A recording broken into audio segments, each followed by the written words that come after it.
I think there are cases where we can do better. Once you have the attention, educating them and putting them down the rabbit hole, we accumulated a lot and we spent a lot of it in a very short amount of time. Converting a lot to stables so that we don't have to worry about all these like top-ups and price fluctuations. Setting up maybe an RFP system. I wouldn't associate the overall market cap to be the value, or like to think that. Why not? The launch team wishes you good luck and Godspeed.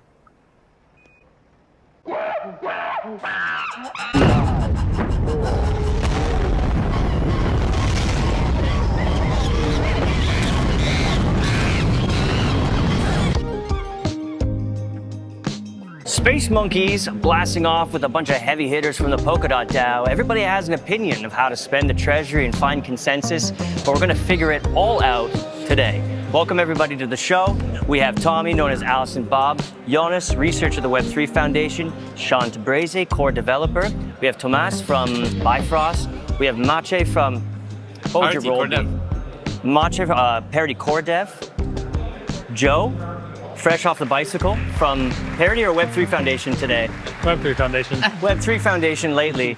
And of course, Giotto, executive whale of the Polkadot DAO. Yes. Guys, welcome to the show. Thanks for being here. Thanks for having us. Thanks, man. Thank you. So let's find where we agree to start. I think it seems like a good place. This treasury, what do we think? At this point in time, mid-2024, should we spend or should we save? Spend. Spend? Yeah.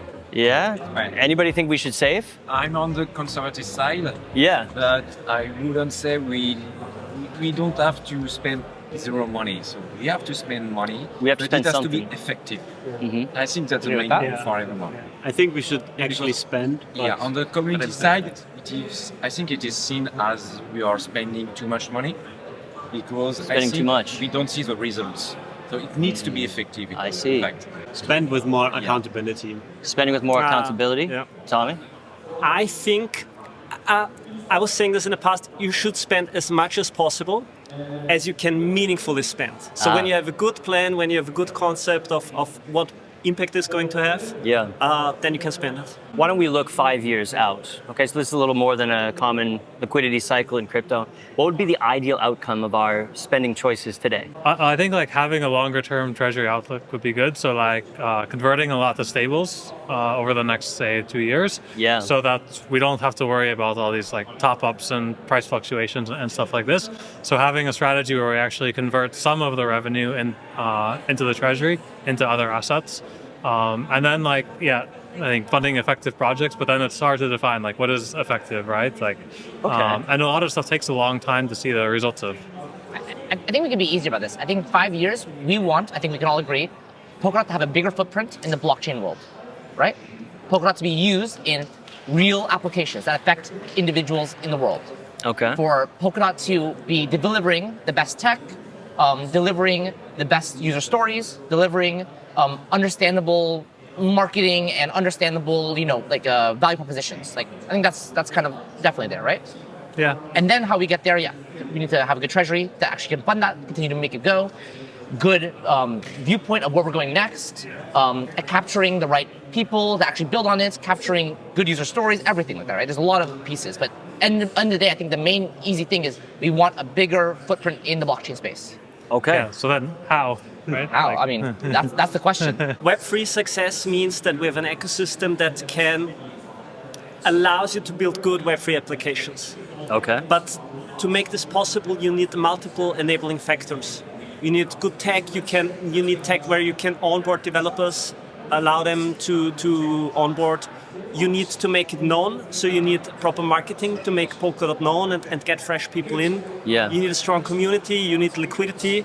So you need to look at all the enabling factors that make it a whole good system. See, I'll raise a point of disagreement here about like how much Polkadot needs to be known. I think like, of course, like we all work on Polkadot, so we want it to be known because it's kind of like our baby, right? But if you look at like how much, say, AWS or Google Cloud is known relative to how many people use it, it's very small, right? Like we know about these platforms because we're developers, but like most people using the internet don't even realize that they're using AWS, right? Yeah. And that would actually be really successful if there's a lot of stuff built on Polkadot, but people don't necessarily even know that they're using Polkadot. Well, I think there's a chicken egg problem here, right? We're seeing enterprise because blockchain is new, and there's a lot of existing enterprises that are trying to decide which blockchain to build on, right? Or trying to figure out where the place is. They're deciding because they're trying to figure out where the users are, right? And the users are on the chains where they're more commonly known, right? So I think in the end stage, Polkadot can be used for a lot of things where they'll never be branded. But at some point, the chicken and egg problem is that we need enterprises who will actually, build on top of Polkadot, who don't really care or won't really brand that they're doing that or whatever, to choose us, and we need that to be already in the mind share of a lot of users and a lot of people, right? Yeah, like at the advent of cloud, like the problem that Amazon had was like letting people who ran on-prem hardware actually know that this option existed as a stack that they could build their application on, and that it had advantages over building on-prem. And so, of course, like they needed marketing to get that out to people, but it wasn't like, oh, let's go tell people who want to like watch movies about AWS, right? Like they went and found Netflix to build on them. You need the right people to know about it. Yes. The right people. So probably our most aggressive strategy for awareness has been led by Giotto. Who has been your target audience? So my theory is basically this: that at the end, like Sean say and like Joe say, what we want is builder. But my view is that builders are not like a single developer, like in his basement building an application, but it's like it requires an entrepreneur to assemble a team. And what the entrepreneur needs, of course, he needs to pay salary of the team, and so he needs to raise capital. And he's going to raise capital from VC, which themselves raise capital from investors. And the mandate of the VC is to maximize the return. So in some way, I think it's actually the VC that is choosing the chain where stuff is going to get built, and not the entrepreneur, because the VC wants to build wants to invest in a team that is going to build an application that is going to give him return. So of course there is the element of, let's say, the quality of the team and of the product, but it's also kind of which wave that, let's say, that boat is going to ride. So it's like, let's say now Solana is kind of hot, everyone is talking about it. So if an entrepreneur say, hey, this is the best technology, and he say, I would like to build on Polkadot, for example, the VC may say, well, yes, but I think me as a VC, I will get more return if you build on Solana, example, so go build on Solana. Yeah. So with marketing, I think by creating, so now the question is, what criteria do VC use to determine which is the most interesting chain, the one that can lift their boat, that can give them the strongest wave? And I think it's where the attention of the average person is. So in some way, by communicating, by educating, by creating awareness on the average person, we actually signal to the VC that this is the most interesting chain, which has the most mindshare. And now the VC will decide to put their investment, effort, and capital on that chain, on projects that build on that chain. So I think, and also the thing is, when we discuss here, we say, what is the ideal target? And of course, we all have ideas, but we don't really know what they are. It's like, there is a joke in marketing that say half of your budget is a waste, but you don't know which half. So it's kind of, we don't really know. Maybe this is the right type. We don't really know what is the right target. And because we don't know, it's probably better to not take too many chances and just ensure that everyone knows about it. This will act as a signaling to the VC so that they say this is the right chain to invest. But also we will not risk to miss what potentially could be a target we didn't think of. So to summarize the theory or the thesis, it's we market to a broad audience in order to signal to VCs that this is where you want to build, and then developers follow the money that VCs lend. Yes, because ultimately the VC decide which chain get adoption and not the tech guy. So it's not the developer say this is the best tech we are going to build here. It's the VC that say you want the money, you build here. What do we think about this thesis? It doesn't sound crazy to me. It doesn't sound crazy. No,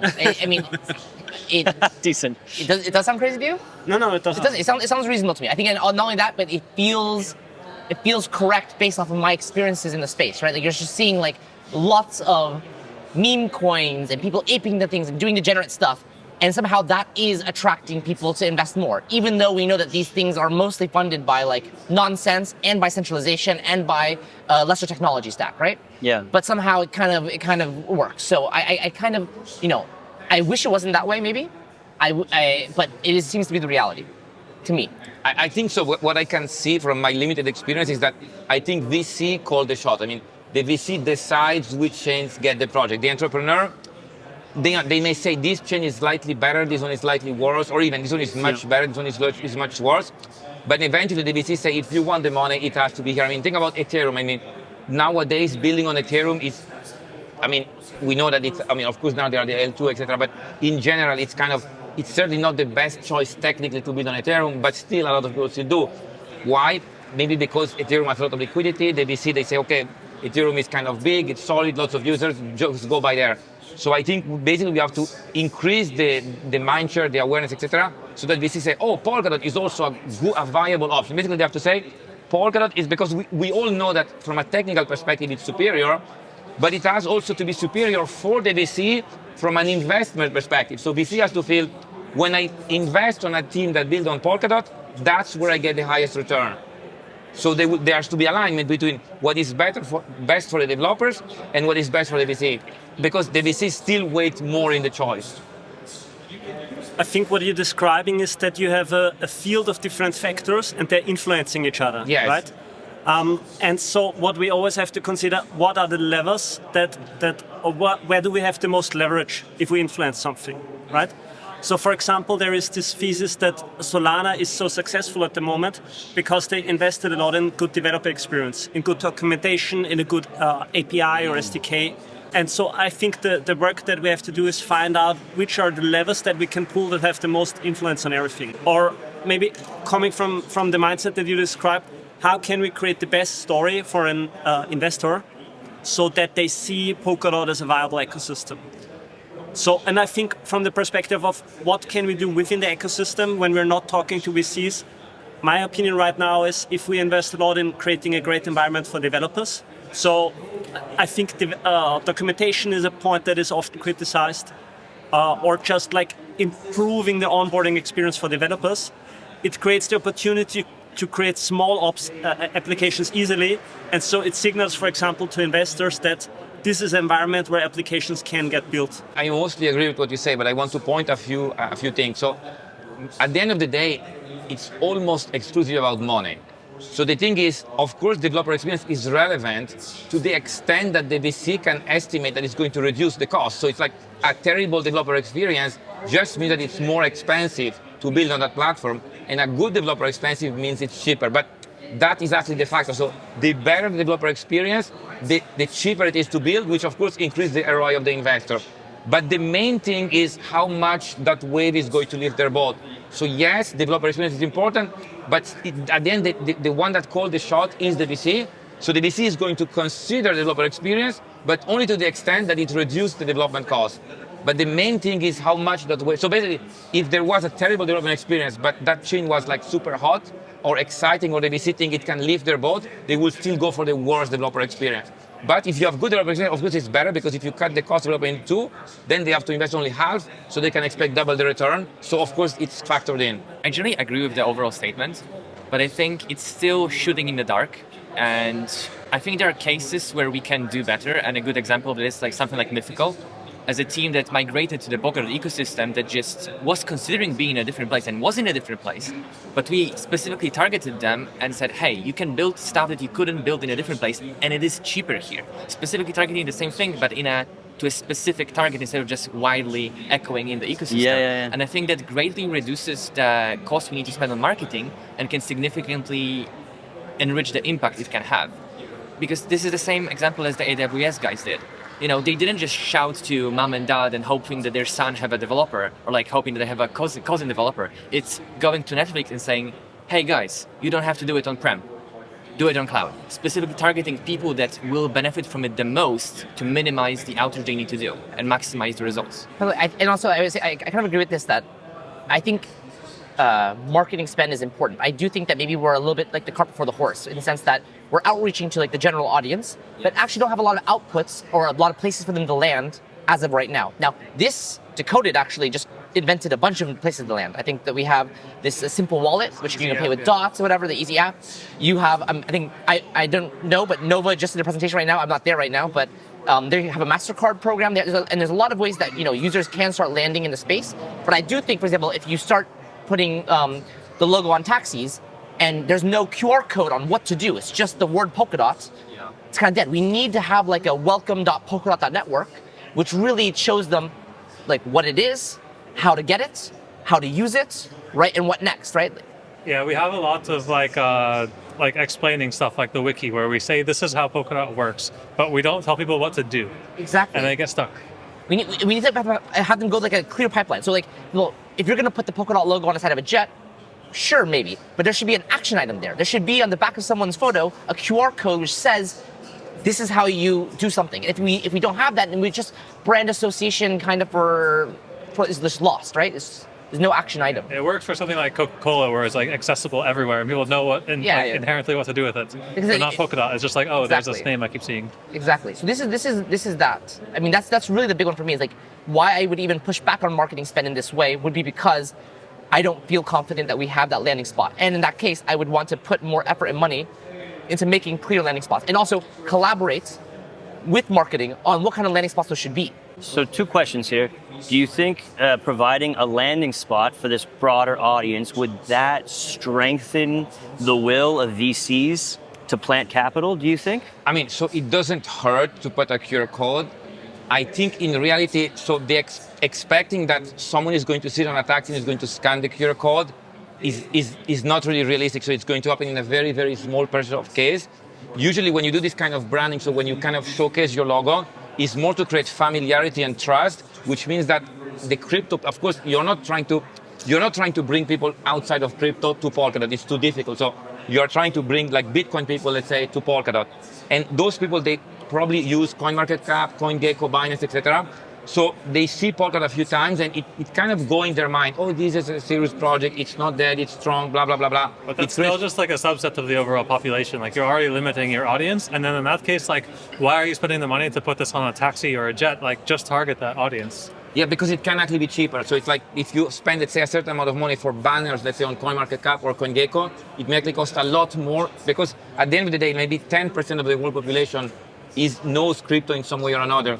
So those taxi spots may actually be much more than 10 times cheaper. But you said like only a few percent might act on something, but like a few percent of the whole world is much higher than even like 50% of 10%, right? So like, for example, like if you look at sports sponsorships or something, like if you think about like I used to be on a cycling team that was sponsored by a car dealership, and you might think like, well, that's stupid. Like, who's going to buy a car because they see like a cycling team wearing a jersey that has like this car dealership's name on it? But the thing is, like, they only have to sell like 2 or 3 cars to actually recoup the revenue of like what that sponsorship cost them. So like a small percent of a large number is fine.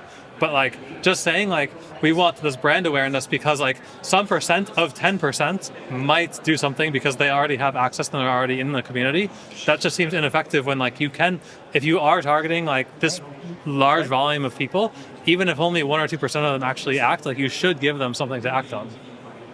I mean, so the idea of marketing with direct action is like performance marketing, and it's completely different than branding. So in that case, let's say you will do, let's say, banners, and then people click, and then maybe they go to the website, but then you cannot even know how impactful it is because they see the site, but are they going to buy? Are they not going to buy? Are they going to build something on Polkadot? It's very, very hard. In general, like let's say the example of your sponsor of the car on the bike, it's more about, it's not that they are going to buy the car because they see the brand on your bike once. It's more about if they keep seeing that brand, the day that they're in a car dealership, unconsciously they will feel that this one is more trustworthy. So the branding thing, whether it's the taxi or the plane or anything like this, is more about the fact that over time it kind of accumulates in your mind the idea that this is a credible brand, it's trustworthy, and the action can be taken even years later, which is the day that you are in a car dealership, when you are hesitating between maybe Mercedes and BMW, you say, maybe BMW is better brand. So it kind of adjusts your perception of the brand. Those people are already going to like car dealerships, right? But if you like take like Binance or like CoinMarketCap, they only have like a small amount of people already. But that's the market. So the market, I mean, almost everyone in crypto has a Binance account. So you are basically targeting people that have a Binance account. That's just people in crypto though. Of course, but that's what we're targeting. So like we should have, I don't think it is. Like I think we should try to target people outside of crypto and bring them in to Polkadot. No, but so I can explain you why. Actually, go ahead. I think I actually agree with this, and I think I can convince you how. I think that Polkadot offers a new set of value propositions which can unlock new verticals. So if we talk about just addressing the current crypto market, it's all just DeFi. It's all just DeFi. There's only one product in the space. And the reason it's all just DeFi is because we have these blockchains, which are all like based on transaction fees.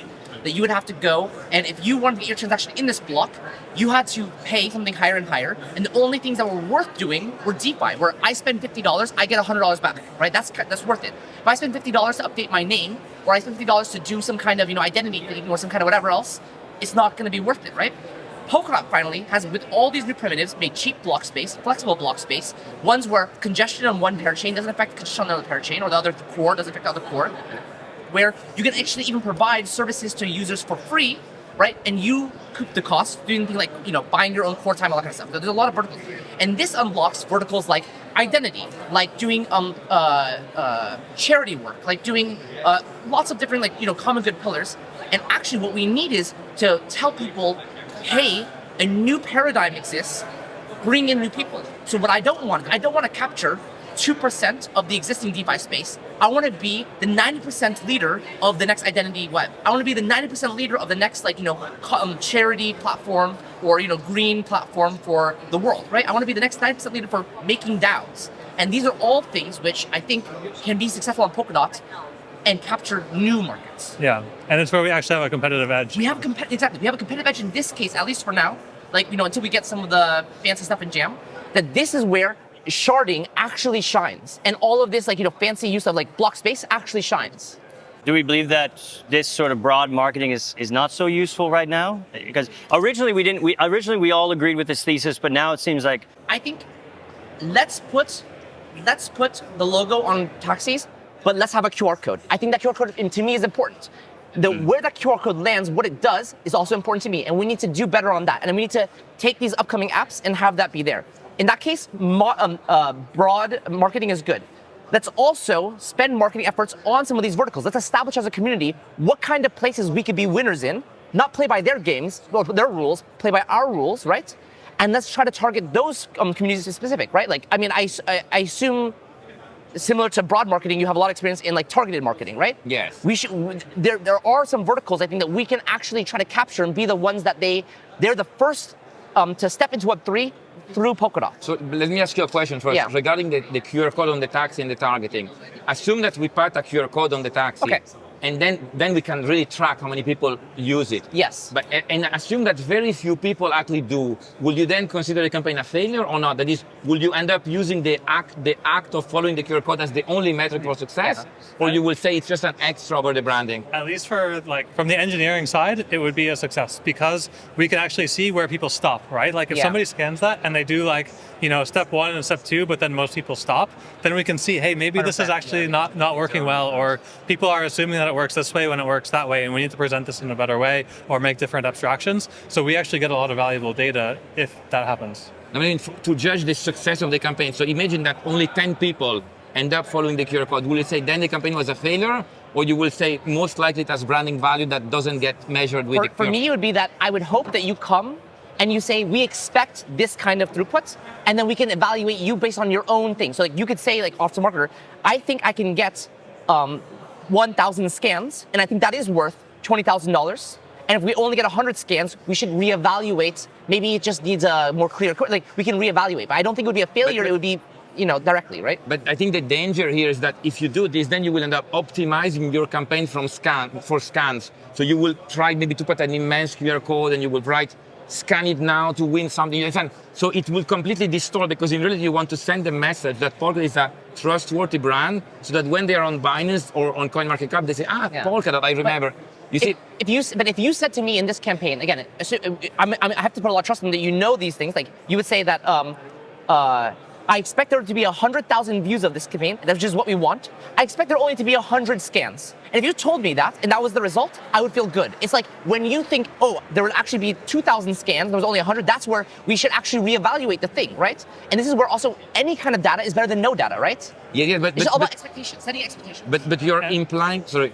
It also depends on what they do. You're talking about going on to Binance or something, but somebody buying DOT, it has very short-term value to the Polkadot ecosystem. But if 10 people start a project that's building on Polkadot, that brings a lot of value. So of course, it depends what this brand awareness brings, right? If somebody just sees it when they sign into Binance, it's probably not very much. Of course, 100, that's a failure. It doesn't move the needle at all. But if it's the audience of 100 people that are interested in actually building a project and are trying to choose a tech stack, and like 3 of them decide to build on Polkadot, one of those projects could be very successful, and that could be a very successful campaign. But that's very difficult to track. So I think what Giotto is doing, putting a lot of effort is in trying to differentiate between awareness marketing and performance marketing. And you can, for example, consider Red Bull. Red Bull is not putting a QR code on every time they put in the Red Bull logo, right? But at the same time, we consider Red Bull marketing to be very effective, actually, right? So. But Red Bull wants you to buy Red Bull. That's it. I think what helps us in the conversation is considering the whole journey of anyone starting to engage in Polkadot and say, okay, one part is awareness, one part is actually educating people. Once you have the attention, educating them and putting them down the rabbit hole, and then creating those touch points where they can actually be taken in as community members, as developers, maybe as investors or other roles. But things like Red Bull, like when you go into a convenience store and you buy a Red Bull, you're not buying it because you're like, oh, I think this is like a healthy option, or like a health, or like even because, you know, like I need water or something. Like you're buying it because you feel good. Like you associate that with like a certain feeling and you buy it. Right. But like it's very ephemeral, right? So then you have to go back and like get more to get the same feeling. And like I don't think that's the same quality that we want to get from like Polkadot awareness. Let's also go back to the philosophy, right? The philosophy is this: we attract users attract VCs, and VCs attract developers. We can attract users, and you mentioned this, that someone can go look at the DOT logo, and in a long term, they can say like association with brand awareness. But to attract users, we want people to use the network. We should have I actually don't think that's a theory. I think the theory is we attract attention. We kind of like focus this beam of energy of attention. It's not necessarily people using the chain, but it's this sort of like hype wave. Like it's not like everybody uses Solana, but everybody knows about Solana. But there is usage of Solana. So we need make good landing points where, like, again, imagine a QR code where they have 2 actions: buy DOT, make an NFT. Like take a picture wherever you are and turn that into an NFT. That could be like the kind of thing that we could do with the, and also we can measure it. Like maybe they couldn't get to that step, right? So you could measure branding. You can measure. Here, let's do this. Wait. You can measure branding. You can measure branding advertisements. Okay. I mean, so there are different types. Like if you're just putting out a branding advertisement, you have data on the back end for mostly everything that shows you the amount of views something receives. If you're doing something for clickable or engagement, you would get data against that action. So depending upon how you set up the ad is the data you will receive. So if you are doing clickable actions, like a translation of something, right? You will receive both viewable data and you will receive click data. If we don't have any action item on these things, then we get no data. And that's, I think, the worst. I think we got stuck on this concrete example of a QR code. Yeah. But like it's not the concept, right? Like the idea is it shouldn't just be about awareness. It should be about getting people to do something, right? It doesn't have to be a QR code. And like, of course, people will gain metrics, but that doesn't have to be the only thing. That's not the only tool that we have. I also wanted to throw in something. So I think we are like too stuck on like this very small niche problem of marketing. And I think there's a lot of expert on that. And I think it's very important to have like all these different things. We're not right? And like if we want to zoom out a little bit, I think one of the things that happened with the Treasury is that we accumulated a lot of funds during 2020 to 2022-3. And now we spend a lot of these funds on a lot of initiatives, right? And I think some of them were probably not that good, others were. And there's experts, like there should be expert behind this, like how to do marketing properly and evaluate all this stuff. But I think it's also important to think a little bit that we kind of overspend like the budget a little bit, right? We accumulated a lot and we spent a lot of it in a very short amount of time. And I think going forward, it makes sense to like limit these kind of expenditures a little bit, which automatically should like make them more reasonable, right? Like you cannot spend all of the proposals, so you need to focus on really these that you think is valuable. And I think by simply this fact, we can already like improve all of this. You're talking about establishing budgets ahead of time? Yeah, maybe. Spending in certain areas. Yeah, or like fixed wild inflows, idea. right? What's that? What a wild idea. What a wild idea, like budgets, crazy. Yeah. Like, Or even setting up, I don't know, setting up maybe an RFP system Yeah. in which teams can actually compete more directly. The competition is more palpable. I love that. Yes. Also lowers the price. Yeah. RFP, something like a potential to bounty, work. for example. Or Yeah. using bounties Yeah. with an RFP process in which teams can apply for a Collectives, particular thing, and the experts can Exactly. actually decide, okay, this deal is good, this deal is not good. I've been talking about using bounties since forever. It has not been widely used. I think today that and collective as an evolved way of using bounties are the only two ways we have in the treasury in order to actually budget the treasury. So we should actually use them, include a process that is an RFP process, so teams can actually compete with each other in what they can offer to the Polkadot. Yeah, I mean, it's hard think for like that the would be- treasury as a whole to like make an RFP for something, but that's where like collectives and bounties and Exactly, like yeah, like the collectives, yeah. fellowship can make an RFP that says like we want a test suite that can do all these things, and people can propose, make competing proposals of how they would accomplish that, Yeah. and then we can fund it from the fellowship sub treasury. So my outrageous, let's say, idea will be that we could say the treasury is the budget, in the sense that if the treasury has a higher inflow, but also a higher burn, and it's always very narrow, then the treasury is the budget. Because it's arbitrarily decided, so that it's the budget. Why should there be an extra budget? Treasury is the budget. But I think what we can do is, so we have two kinds of spend. We have like baseline spend. For example, there is a regular spending in the marketing bounty. Yeah. Right? It's sort of like a baseline. It's a fixed monthly. Yeah, And then there is project-based spending, so sports sponsorship yeah, funds. I one off right? like Inter Miami. Yeah. But having a better understanding of what is our actual baseline spend would be very insightful for us, because we would have a better No, picture of of course what you we're need actually to doing. understand. I totally agree with the analytics part. But what I'm saying is I don't think we have to add an extra constraint about what the budget should be, because the budget is defined by the formula of the treasury. So the budget is the treasury. If we think it's But- too much, then we but the can problem burn some is- of the the treasury, problem or we is can that- reduce the inflow. Sorry. But as soon as you don't really define it, it feels like people don't really understand that there's like finite resource, right? Like it should be understood that But there is- it's like not the finite. inflow is finite. Like, of course we It's a could like flow. It's a small flow that drips for a very long time. Question to you. What percentage of the treasury should be used for marketing? Imagine you have a car, which you probably have, and let's say it's worth $50,000, and you probably don't expect to make an accident next year, but you still insure it. And so how much are you willing to pay for insuring your car? Let's say it costs $50,000, maybe it's 1%, so you pay $500 per year to insure your car. So Polkadot has a market cap of 10 billion. This is the only objective metric. Everything else is subjective. Treasury, inflow, outflow, inflation, it's all subjective. The only thing that matters is the market is saying this thing is worth 10 billion. So how much in percentage of the market cap are you willing to allocate to an insurance policy just in case marketing works and it's not bullshit? Is it 1%? Is it 0.1? Is it 5%? Because maybe it doesn't work, but maybe it does work.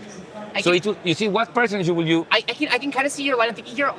It's funny to me is I wouldn't associate the overall market cap to be the value, or like to think that Why you put in not? treasury, because the amount of money in the treasury and the market cap of the chain is a little bit But like. the treasury is arbitrary. You could expand it, decrease it. You can do whatever you want. That's the thing. I think that the whole thing is we need to budget it, and that's what we have to Yeah, control. but as an absolute metric, so let's say, again, when you choose the insurance of your car, you don't use your income to decide how much you're willing to spend on insurance. You use the value of your car or the value of your house. So I choose my income to figure which car I even buy to begin with. Yes. But in this case, it's like a house. So we have a house which is worth 10 billion, and we want to insure it against a fire. Nice house. How much are we willing to pay per year in percentage of the house to insure it from a fire? And the house is the market cap, and the fire is people forgetting about it. Let's hypothesize. So if you said like 1%.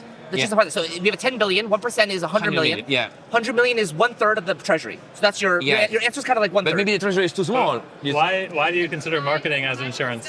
It's an insurance against being forgotten, against becoming irrelevant. It's an insurance because at the end, everyone does marketing. Look at the chains, the biggest chains. So the best project is, in my opinion, so it's Polkadot, Cosmos, and probably also Tezos. But for sure, Polkadot and Cosmos are kind of the best one. All the big projects, they build on Substrate or on Cosmos SDK. And then we have stuff like Solana, or we have Avalanche, which is an EVM, or Polygon EVM. But those are doing much better. So, I mean, why is Solana or Avalanche or Polygon bigger than Cosmos, let's say? because the factor that seems to be the most correlated with success in terms of market cap is the marketing. So the one that did the best marketing, I mean, even Pepe is bigger than Cosmos. So it's like, I mean, that might be true. Short term. Short-term thinking. We did. Somebody brought to AAG recently that Algorand did a $100 million deal with drone racing. Just as a reference point. Okay. You know what I mean? But it doesn't mean that every So can I marketing spend is well spent. Maybe it was a bad idea to spend 100 million on drone racing. I'm just pointing out, just like as a reference point to what other people are doing. The other thing I want to bring up here is something that Mache brought up. This was the mythical integration, right? So if we think about onboarding new users by targeting opportunity in a single vertical, we can look at Mythical. But then I want to ask you guys, how much did Mythical cost? Well, it cost the Treasury $1 million, and the Treasury doesn't see any income from that. The members of the DAO do. We receive some Myth, which may be worth something. But also the Mythical onboarding deal was multiple years of Parity's time, of Signum Growth's time. The actual cost of acquisition of this important vertical, which is probably the biggest one coming to Polkadot, was very high. It reduces the cost of future acquisitions, right? Because it takes a lot of upfront, investments in terms of time and work to make something like this happen. But when you show, hey, this is something that you can do on Polkadot that you couldn't do somewhere else, that makes other people see it, and you don't have to convince them anymore, because it's basically, if all goes well, Mythical is doing the marketing for us, right? And saying we were able to do this on Polkadot and it wouldn't have been possible elsewhere. And actually now it took us, 2 years to do it, but because of all the bugs and issues that we found while in the process, you can do it in 6 months, right? And then the next person can do it in 3 months. And so when you talk about something like developer experience, it's one thing for me from Parity to say we did all this work on developer experience and we have better documentation, better tutorials and all this stuff, but nobody really cares if I say it, because I might have made it or my team made it, and so of course I think it's great. Everything I do is wonderful, But if Tansy or Moonbeam or Polymex says, hey, we did this thing with XCM and it had really good tutorials and documentation, it's way more powerful that they say it instead of that somebody from Parity says it. So when they're successful, it's much more powerful to have them do our marketing for us. How do we direct Treasury funds in order to have that outcome, right? Jodo's saying, well, we create general awareness that will attract VCs. What's an alternative way to direct Treasury funds to have that outcome? Yeah, good question. Okay. At least from the developer side, I have a lot of opinions, but that can make things better. But I don't know about marketing. What's your opinion from the developer side? It doesn't have to be about marketing. How do we direct funds? So I think there's a huge gap in tooling, right? It's what is possible versus what is practical to do on Polkadot. Polkadot could have a great UX even today. The problem is there's a lot of complexity in the Polkadot protocol, and there's a lot of breaking changes. And so application developers have to deal with those breaking changes and complexity. And what they end up doing is pushing that complexity down to their users. So from Parity, we've kicked this complexity to application developers, and then they've kicked it down to their users, right? But there's a lot of tooling that we can build in the middle that should abstract away a lot of this complexity, and then actually allow people to build much better experiences where you wouldn't even have to deal with, users should, they should never even know about what XCM is. They should never hear the letters XCM ever. Second wish is that they should not even know about parachains, Asset Hub, Collectives, Bridge Hub. They should just be using Polkadot. Yes. They shouldn't have to see that you need to move your USDT from Asset Hub to here. There should be a tool. So the application should handle that for you. The application should see you have assets in these places, and in order to do what you want to do, they need to be in these places, and the application should make an opinionated decision about how you get the assets from where you have them to where you need them. But there isn't a good tool that makes that easy for application developers, which means all of them have to repeat that same logic and opinionation and put it into their applications. And of course, they don't. So they push it to their users and say hey, you have USDT in these places. What do you want to do about that? And the user's well, I don't know, I'm stuck, so I'll stop, right? But if you had a tool that made this easier, then you can do it once in the tool. And then a lot of application developers can leverage that. and have better user experiences on top of it. There is no Plaza. There is contracts on Polkadot. There is no Jam. It is secrets composability on Polkadot. There is no whatever. It's Polkadot, right? I'm very much in favor of Plaza, the concept, but I'm 100% against giving it a name or a brand like Plaza. It should just be Polkadot. So we're lucky with Plaza because it looks like Parity is mostly going to be responsible for building out Plaza. At least this is what Pierre. I guess like the execution of it. How do we determine who's best to do these things? How do we determine who to fund? And how do we choose winners in the developer space? I'll let somebody else to answer. Okay, so allocating different portions of the treasury to these budgets, and then if we add a process of RFP in each budget, RFP means request for proposals, that the curators, the experts, request the community, okay, we want to build this, so we're opening applications for those who want to build this, show us your best solution, and then we will assess. It allows the community teams to compete more directly with each other, lowering the price, making competition more fair, and allowing experts to decide on what the best solution is. Yeah, bounties kind of allow us to create sub-treasuries or budget sub-treasuries without budgeting the entire treasury. And collectives allows you to go beyond that. The collectives is like the next level of organization on chain. Collectives are like a lot more transparent and powerful, but like bounties are simpler. Yeah. What has been the major obstacle for successful bounties? We have a few trying to prove themselves. What's been in the way of this explosion of bounties and collectives? I have two criticisms to the current bounties. The first one is no RFPs. The second one is, as a fellowship, they have a secretary, right? That takes care of admin, operations, taking into account what the processes are, counting the votes, making sure people vote, holding members of fellowship accountable in order to vote and review, making sure that they improve the ranking and whatnot. Then each bounty and each collective should have a person or a team that does the admin work for the curators to only be focused on what the proposals are and what the best solution is. And that should be all. I think a lot of the overhead work that comes with bounties is very hard to manage for people who already have a job besides being a bounty curator.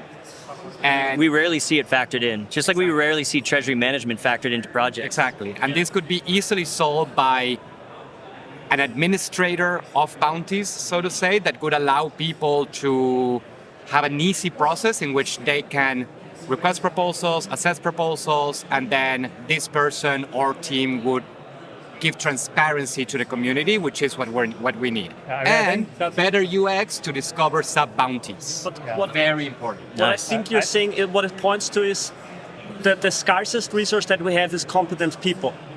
Overall in crypto. And so we see this continuously in bounties is every time a new bounty comes up, we need curators. Okay, which curators do we take? And then we have the same list of people that are already curating other bounties or pieces somewhere else. It's not just like the lack of, it's a chicken and egg a little bit. Like, yes, there's a lack of competent people, but we also lack the tools to give them the chance to work full time on Polkadot, right? And so like collectives are a good step towards this, and having more powerful things like a salary, right? Because like even a bounty, if you get a curator fee, it's still ephemeral, like it's project based, right? Like, so it might be over like 6 months and people aren't going to quit their job to work on as a bounty curator for 6 months, right? So like you either have talented people who don't dedicate the time that they actually need to do this job properly, but we also don't have, or like we're starting to have the tools now that actually allow people to work full-time for Polkadot, and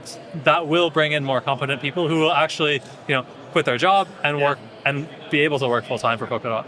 Another point that I want to make, to look from it a little bit from a different perspective, is that the Polkadot DAO is like super new and it's a very young concept, and the social construct of reputation is super important, right?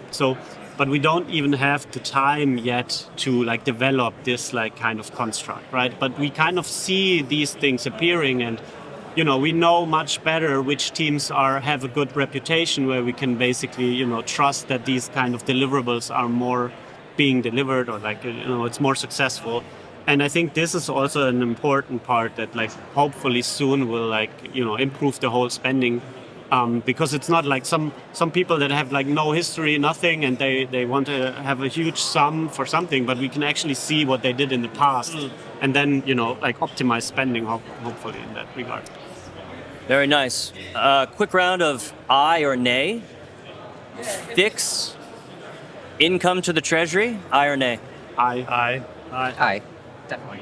What in what sense fixed income? Fix a percentage of inflation income I to think the yes. treasury. Aye. Definitely. Yeah? Definitely, for sure. Aye or nay, reduce inflation? Yeah. Aye. Yes. Aye or nay, fix max issuance? Second? Fix max issuance? Actually, nay. Yeah. Nay. Yes, but Fixed max What do you think? issuance. yes, but I'm in the minority since. yeah. Rather aye. You're aye? Rather aye. Yeah? The high level thing I think is that you want people to use the token, not to just hodl the token.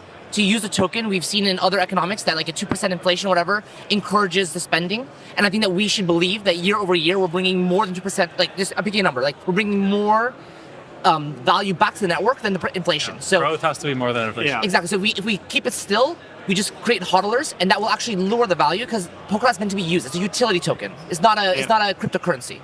And I also want to say, like, this cap is only meaningful when we hit it. But when we hit it, we have a problem, right? Because we need to pay validators, we need to fund the treasury from it. So just putting the cap somewhere where we would never hit it, we don't need the cap. But if we hit it, we have a different Then problem. it's our right? children's So problem. we need to, like, maybe a cap is a reasonable thing, but we need to have some idea about how do we actually fund treasury then, and how do we fund validators. Yeah. If in the absence of that, I would nay. Maybe there's a different concept of like changing without inflation, only fees or whatever. That might be reasonable, but just a cap, no. Yeah, But then maybe also, awkward. We can achieve things similar to like a max inflation by having things like Ethereum, where they have some inflation and some burning, right? Yeah. And so Yeah, if that's- burning is giving us the right actions that we want to see, then we could achieve something good. But it shouldn't be like Bitcoin, where it's like locked at a number based on some curve, Yeah, right? it's dogmatic. Yeah. And at the unproductive. moment, we're completely overpaying for validation, right? So most of the inflation goes to validation, and it's completely overpaid. It's And it's there's a lot of selling, $130 too. million per year that. So that I think goes into validation. so. There's two things. It might be overpaid, but it's also very important to understand that the future earnings of a validator is determining the economic security, right? Yeah. When a validator earns more in the future, they don't want to mess up today. And changing that, reducing that, means lower security. So it might be that we can lower it and still have enough security, but we need to be mindful of the fact that what we pay validators is the security. Aye or nay, rebrand Polkadot to Jam? Ew. Nay. Big nay. Nay. I mean, Polkadot, maybe, but Jam, never. Honestly, the most valuable calls we have are sitting right here. I want to thank you all very much for being part of this panel. Thank you. It's really interesting. I think we got somewhere, and maybe there's a line in the middle of it all where we can find For sure. consensus and keep moving forward. But anyway, thanks for being a part of this and for being a part of the DAO. Yeah, we'll see you all again soon. Thank you for listening. Yeah. Thank you, Jay. Cheers. Thank you, Jay.